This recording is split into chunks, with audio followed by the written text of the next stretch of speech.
Um excelente dia a todos, eu me chamo Alisson,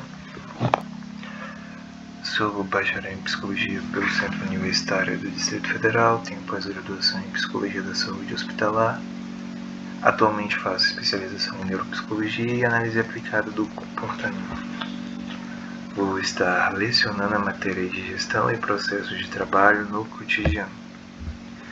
Sejam muito bem-vindos à nossa aula.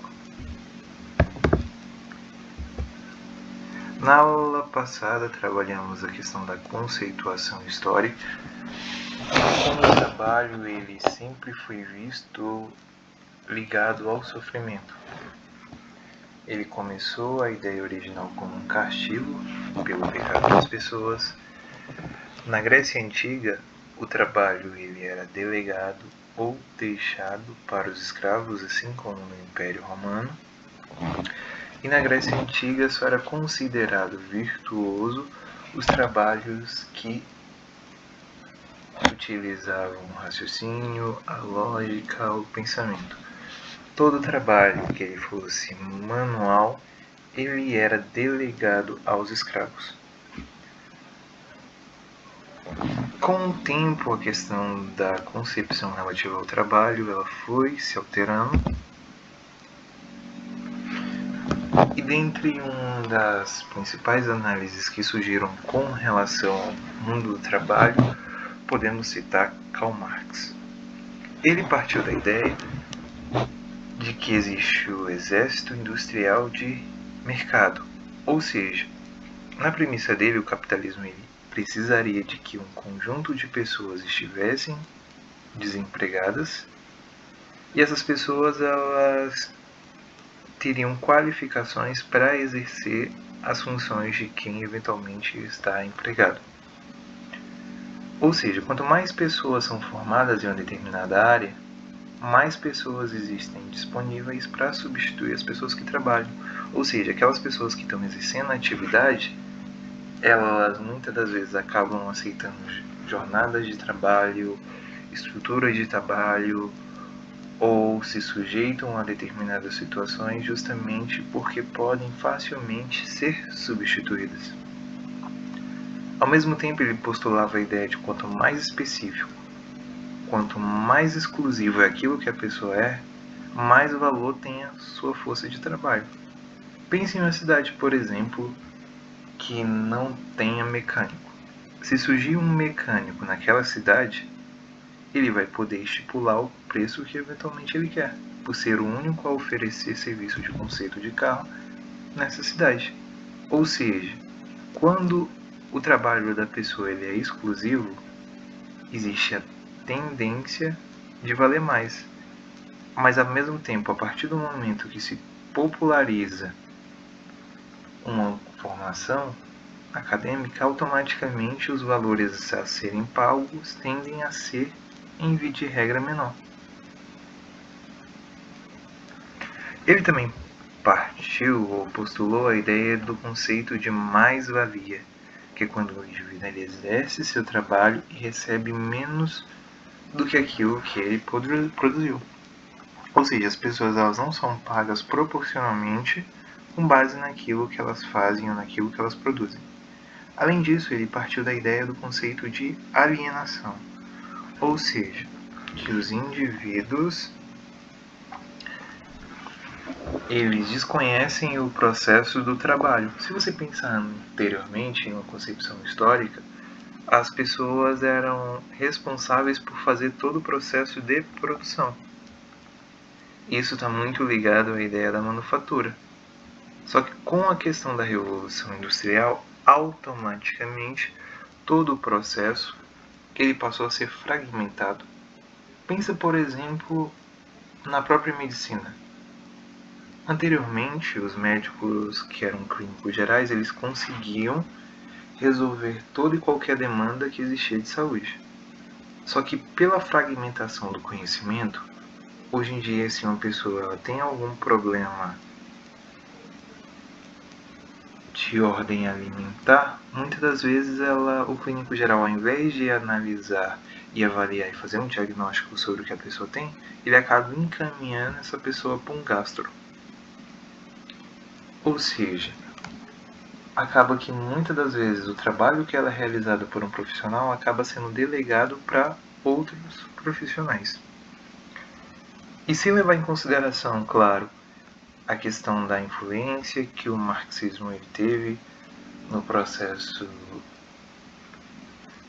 de formação do comunismo e do socialismo, mas partindo apenas de uma análise racional e fria com relação a o que foi postulado por Marx no contexto do trabalho, as análises que ele fez ainda se tornam atual, porque vemos muitas das vezes no ambiente de trabalho que quanto maior é a quantidade de profissionais, menos as empresas elas tendem a remunerar esse funcionário, porque é muito mais fácil de achar ou de substituir.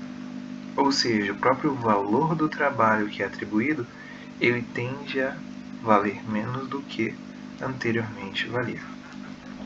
Lembrando que também foi postulado por Durkheim a ideia de que o comportamento humano dentro das instituições, ele é ou na vida, eles são direcionados pelos fatos sociais, que são forças que exercem pressão sobre a forma de pensar e agir dos indivíduos, e ela tem 3 características, que seria a primeira, a generalidade, ou seja, os fatos sociais eles devem atingir todas as pessoas, a coercitividade, ou seja, ele deve exercer pressão sobre o comportamento do indivíduo, e por fim, exterioridade, ele já tem que acompanhar o indivíduo, já tem que existir muito antes da pessoa nascer.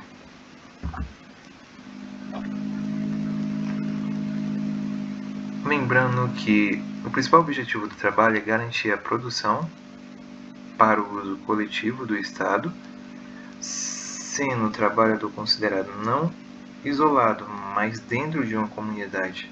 Quando uma pessoa trabalha, o trabalho dela ela impacta toda a sociedade. Há uns anos atrás teve a questão da greve dos caminhoneiros, e a greve que eles fizeram acabou atrapalhando o abastecimento de alimentação, o que fez com que automaticamente os preços que se existiam aumentassem. Ou seja, então a própria gestão do trabalho ela vai se direcionar com base na influência de outros trabalhos. Ou seja, um trabalho ele sempre vai estar ligado a outro. Além disso, quando analisamos o processo de trabalho, ele geralmente parte de algumas premissas. Primeiro, quando você vai analisar o processo de trabalho, você tem que analisar qual o objeto do trabalho, que nada mais é do que a forma que o trabalho ele é realizado, os instrumentos, ou seja, quais são os espaços e meios utilizados para a realização do trabalho, qual a finalidade que esse trabalho tem, o que ele busca alcançar, e fazer uma avaliação dos agentes, ou seja, as pessoas, os trabalhadores e usuários de determinado serviço. Quando você pensa na organização do trabalho, pensamos em gestão. Gestão é uma área da ciência humana que se dedica a administrar pessoas, possibilitando que os objetivos eles sejam alcançados. A gestão ela é dividida em 4 partes. Primeira, planejamento.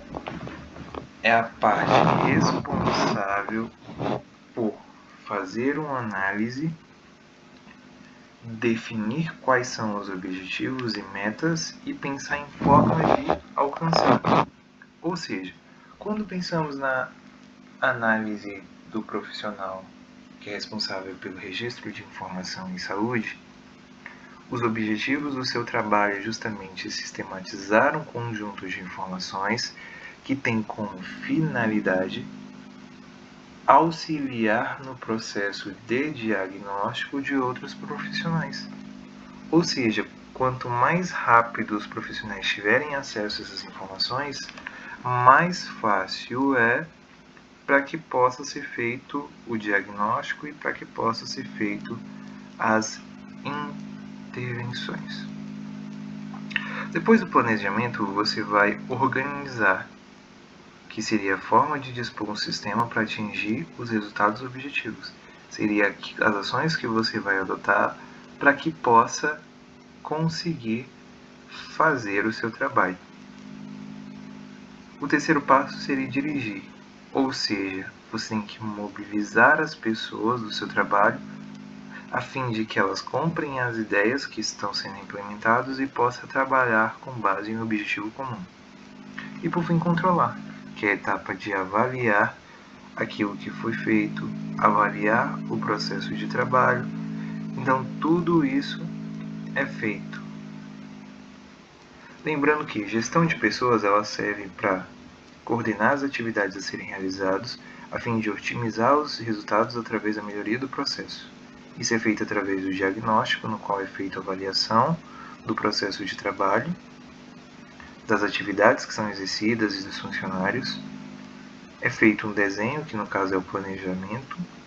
Depois vem a implementação das ações que foram propostas e, por final, a avaliação. Lembrando que a análise do trabalho descreve quais são os tipos de trabalhos realizados. Tem a abordagem que é orientada ao trabalho, ou seja, que ao invés de focar na pessoa, ela foca nas atividades ou atribuições que são feitas na função. E aí é avaliado se o indivíduo ele conseguiu ou não realizar ou ter um desempenho com relação a essa tarefa.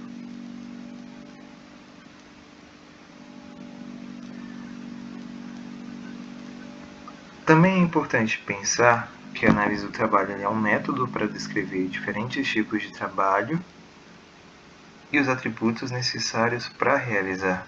Ele proporciona informações sobre a natureza realizada de uma atividade, descrições de tal tarefa com base nas ideias que precisam eventualmente ser feitas.